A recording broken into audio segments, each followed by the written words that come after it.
they obtained search warrant from a judge. They made some statements in the search warrant about why they wanted to go in. A judge signed off on the warrant, but what their motivation was, we really don't know. We only know what we see on paper.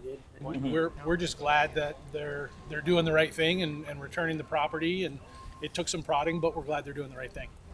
That morning, my phone just started vibrating, and the phone's ringing, but it's on vibrate. So I'm trying to read the text. I'm trying to see who's calling, and one of the neighbors is texting me. They're raiding your house.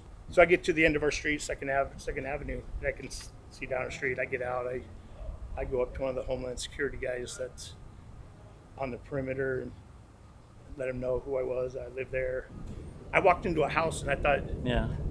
They were moving us out and trying to make us feel as unwelcome as they could. Some of us stay there quite a bit. You know what I mean? I have a room there. One of the other members has a room there, and he, has a lot of personal belongings there, jewelry and artifacts, and he's been a member for 25 years in the club, so he has a lot of items that, one can't be replaced, and two that he's had for the majority of his adult life. You know what I mean?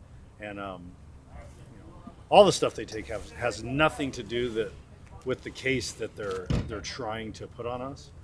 So the reason behind them taking anything really doesn't make any sense. They do a search warrant. They have to take an inventory and leave documentation of what they took when the police execute a search warrant. If they take 3 things, it's pretty simple. They write down a fairly detailed description of what they took. Mm-hmm.